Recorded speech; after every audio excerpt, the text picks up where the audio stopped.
सभी अभिभावकों एवं छात्र छात्राओं को विद्या मंदिर इंटर कॉलेज की ओर से स्वस्थ एवं सुरक्षित रहने की कामना करते हुए मैं जीव विज्ञान प्रवक्ता उर्मेंद्र प्रजापति आज माध्यमिक शिक्षा विभाग द्वारा चलाए जाने वाले अभियान संचारी रोग नियंत्रण एवं दस्तक के अंतर्गत संचारी रोग, उनकी रोकथाम और उनकी साफ सफाई में क्या योगदान है और इसी के साथ बैक्टीरिया जनित रोगों से बचाव एवं उपचार के बारे में जानकारी प्रदान करेंगे।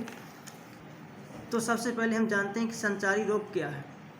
ऐसे रोग जो संक्रमित व्यक्ति से स्वस्थ व्यक्तियों में संचारित होते हैं, फैलते हैं, संचारी रोग कहलाते हैं। इन संचारी रोगों का कारण कई हो सकता है, जैसे जीवाणु के द्वारा हो सकता है या विषाणु के द्वारा हो सकते हैं या किसी प्रोटोजोआ के द्वारा हो सकते हैं और इनके कई माध्यम हो सकते हैं, जैसे वायु के माध्यम हो सकता है या जल के माध्यम से हो सकता है या अन्य कोई कारण हो सकते हैं। इन रोगों की रोकथाम के लिए हमें सबसे पहले अपने पास की साफ सफाई या स्वच्छ जल, भोजन आदि को सुरक्षित रखा जाए और उसका प्रयोग किया जाए। साथ ही साथ हमें सोशल डिस्टेंसिंग ही एक महत्वपूर्ण बचाव है, क्योंकि ये कांटेक्ट द्वारा फैलते हैं या संपर्क द्वारा फैलते हैं। तो इसके लिए हमें सबसे पहले संक्रमित व्यक्ति से निश्चित दूरी बनाए रखना होगा, जिससे कि उसका संक्रमण हमारे तक या आप तक न आ सके। तो इसके लिए सरकार द्वारा मुहिम चलाई जा रही है, संचारी रोग नियंत्रण एवं दस्तक अभियान। इसके तहत माध्यमिक शिक्षा विभाग की कार्य योजना है।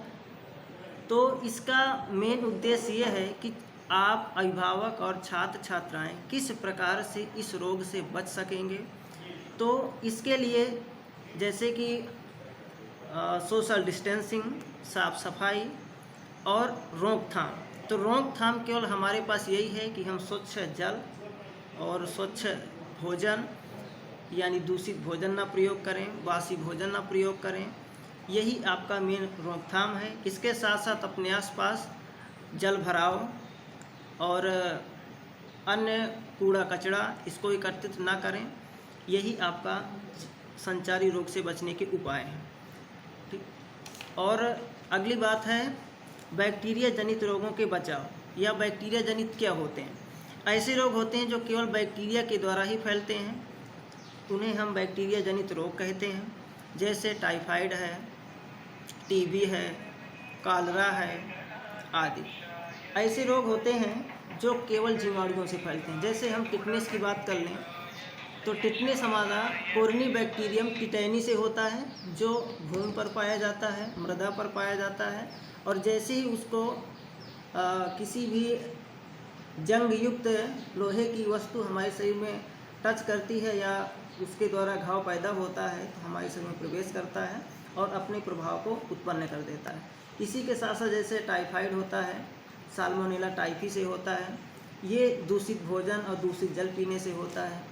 तो इसी के साथ साथ हमें ये ध्यान देना है कि जो जीवाणु का जो माध्यम होता है फैलने का, उन माध्यमों को हमें साफ और स्वच्छ और उससे दूर रहना होगा। ठीक। और हमें सबसे बड़ी बात ये ध्यान देना है कि जीवाणुओं को रोकने के लिए, हमें संक्रमण से बचने के लिए मेन यह आवश्यकता होती है कि हम उन जीवाणुओं के संपर्क में न जाएं, अथवा उनसे यदि संपर्क में जा भी रहे हैं तो हम अपनी सुरक्षा के साथ रहें। साथ ही साथ जल को ट्रीटमेंट करें, उबाल कर पिएं। जैसे अभी समय सर्दी का मौसम चल रहा है, यह आने वाला है। ठीक। तो इस समय संक्रमण जो होता है बैक्टीरिया जनित कम होता है, लेकिन बरसात के दिनों में ज़्यादा होता है। तो उस समय भी हमें और ज़्यादा से ज़्यादा सुरक्षित रहना होगा। इसके लिए तमाम प्रकार की उपचार हैं या रोकथाम हैं। जैसे पानी को हमेशा गर्म करके पिएं, उबाल कर पिएं, ठंडा करके पिएं बाद में। इसके साथ साथ भोजन को गरम भोजन का ही प्रयोग करें और ठंडी चीज़ों का उपयोग कम करें। फल हैं या अन्य भोजन है जो हमें सीधे प्रयोग करते हैं, उनको धुलकर प्रयोग करें ताकि किसी प्रकार का जीवाणु का संक्रमण हमारे शरीर तक ना पहुंच पाए। धन्यवाद।